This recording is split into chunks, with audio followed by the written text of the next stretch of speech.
here on One Bills Live. Chris Brown, Steve Tasker, and joined in studio now by the Hall of Famer Thurman Thomas, making his weekly visit here at One Bills Drive.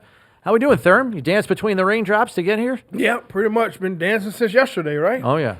Oh, yeah. Well, the Bills are 8-0 off the bye under Sean McDermott. Yep. Are you feeling bullish about this week? Oh, yeah.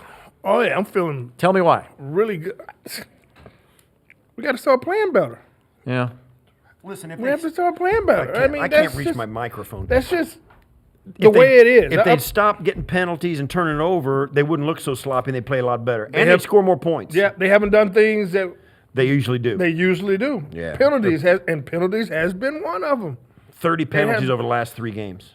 That's unacceptable. man. Yeah, Marv would go crazy. Even from an undisciplined player like you. Yeah. Exactly. I only had 2 penalties my entire career. Did you really? See what I mean? 2? I might have had 2. Wow. 2 penalties. That's the kind of stuff you kind of remember. I had 1. I got thrown okay. out for it and I stopped. Oh, Right. that was the best. That was the best penalty ever, though. Probably saved me a busted leg. I know. I looked at Chris. Who was it? Chris was somebody said, "Where's Steve going?" He said, "He got kicked out of the game." I mean, this is his last game. Yeah. What? I left early. Yeah.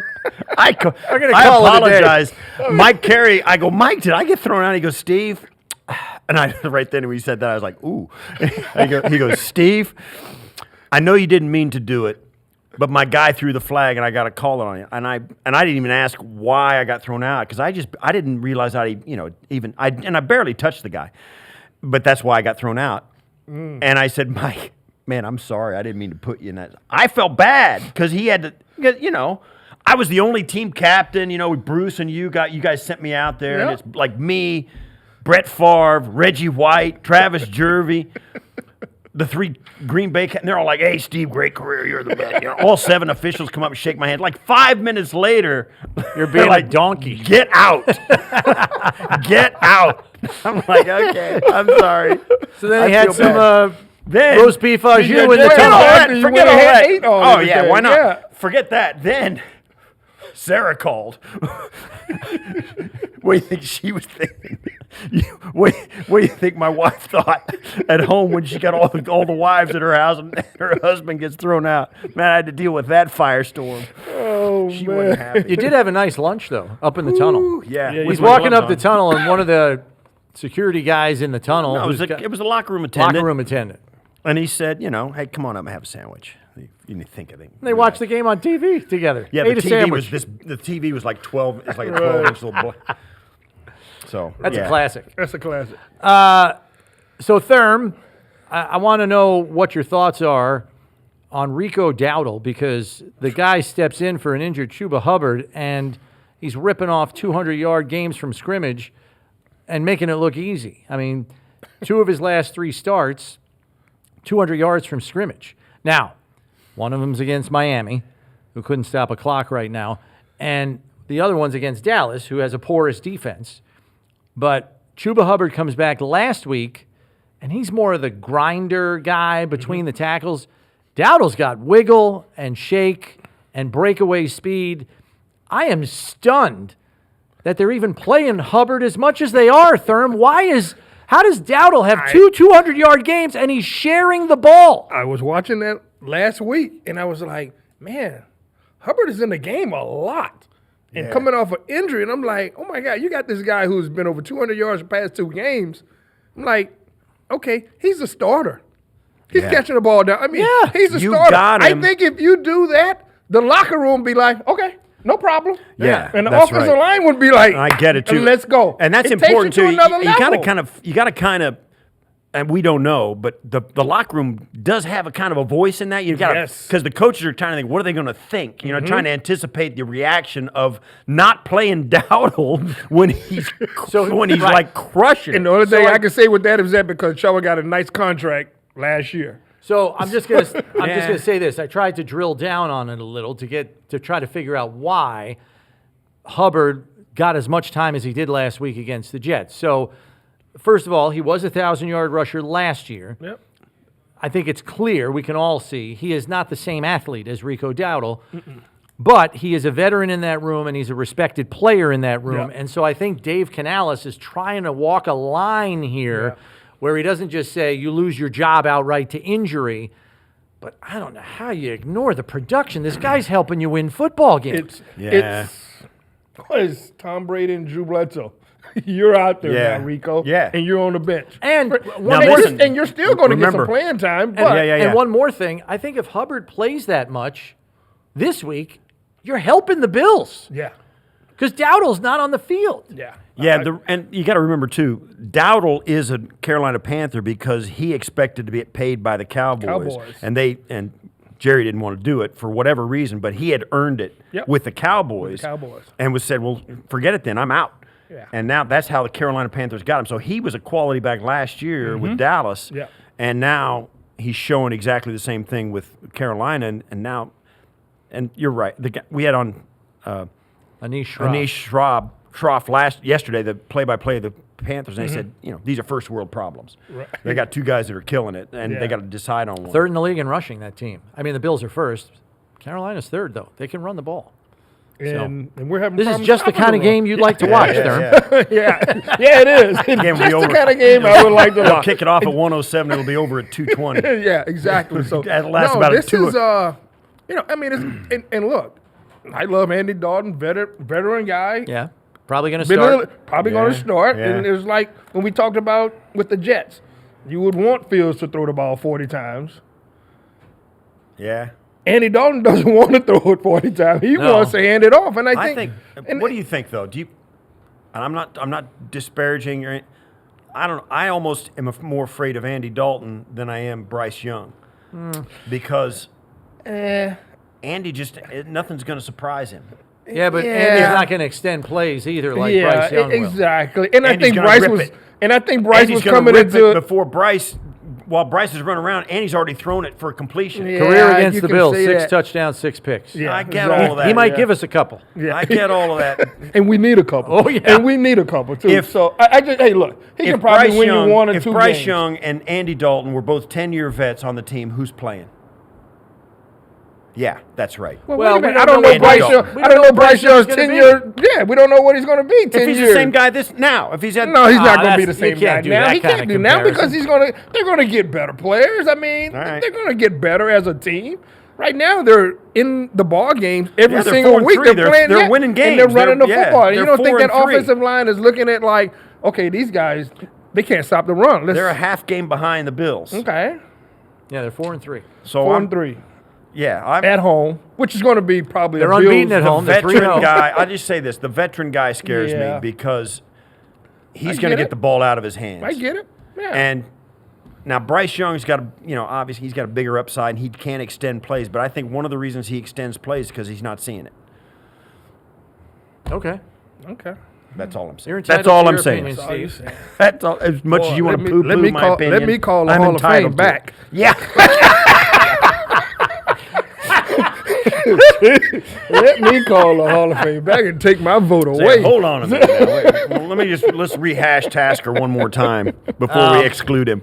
So, Thurm, what part of the Atlanta performance was most alarming to you? Was it, I'm going to give you a few choices here. Okay. Multiple choice answer.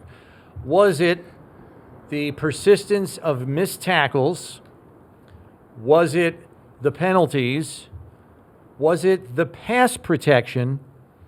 Or was it a lot of long down and distance situations for the offense? What kind of troubled you the most watching it live? I think for me it was probably pass protection. Yeah. Yeah, Because Josh usually has that buttoned up. Like, he's a sharp player, and he usually has the protections buttoned up. he usually does have the protections buttoned up, like you said, and it was just something about the Atlanta front four, man, that they came after you, and it just seemed like Josh didn't see like, okay, you got 3 over here, but you got two of us guys, so they might blitz, but it just seemed like he didn't pick that up right away. Yeah. I don't know if Yeah. it was the confines of the Mercedes-Benz Dome Yeah. or whatever, but it just didn't see. And these guys are, I mean, they got after us. Oh, I'm no, not going to They're the highest blitz rate team in the league. Yeah. It's over 40%. Yeah, and we just didn't make plays when we had to. But I think pass protection was huge. I mean, we didn't. What did we see? Maybe a scramble or two from Josh. He ran for over 40 yards. For 40 yards, right? But it just seems like, even with that blitz, like, he could have had more. It just seemed like he just didn't see where it was coming from. I mean, they disguised it very, very well. There was a couple of highlights and it was like when the ball was snapped, his feet were already moving. Like, they were getting a push in the middle. Oh, those two defensive tackles had a great game. They had a great game. Yeah, I don't know how many sacks they got or whatever, but I think it was as four. soon as they snapped the ball, I mean, the guards were, they were backpedaling. Yeah. And they disrupted the run game, the Bills' run game a little bit too. Yeah, and that's what got them behind the sticks in the first place. That the Bills were struggling to get positive yards on early downs. Right. And there was a couple of highlights, even the ones we just were looking at a minute ago, where the ball snapped and he drops back, and you got Spencer Brown's over here on the right side, and he has nobody to block, and somebody's running free up the the C gap over here. They just missed it a couple of times, and then there was a couple of times when Josh wanted to rip the ball out of there, and there was nobody to rip it to.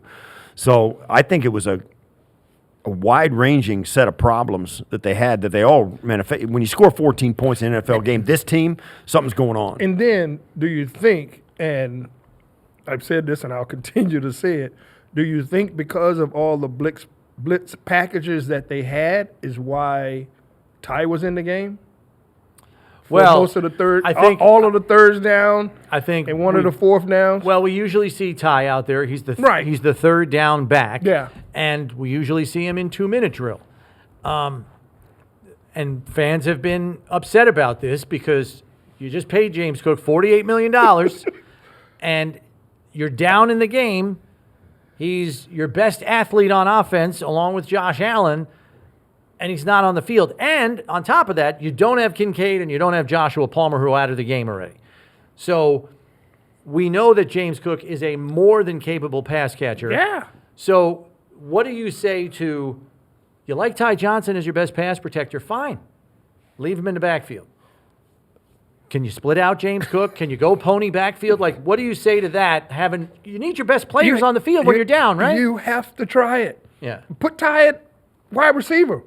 Just put him somewhere. But I think James, you have to have this guy on the field. Hey, look, I don't want to get into it, but he needs to be on the field. I remember we talked about it early in the season, talking about, we're using him too much. Remember we talked about that? Yeah. Well, the Falcons weren't worried about using Bijan too much. No, they were not. No, they weren't. And I can see why. I actually sat down and watched the entire football game for one. Yeah, right. The Bills, I just stayed there for 3.5, 4 hours and he's good. And they use him. Bijan is really good. They're good and they use him now. He's been in the league. This is third year. Third year. Now, if he continued this trend, he's going to take some pounding.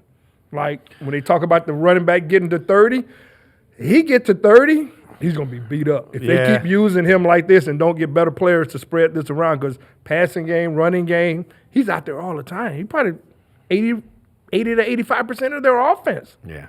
He's doing it a lot. He's their leading receiver. Yeah, he's a lead. And they're leading rusher. Yeah. So I mean, but I do tell you this though. I'm so happy to see the running backs back in this league, baby. Yeah. I am back in this league with a vengeance. With a vengeance. Everybody wants. There's our weekly public service message. That kid in Detroit, Gibbs. See, last 2 years ago, you were just an old man yelling at a cloud. Now you're saying something.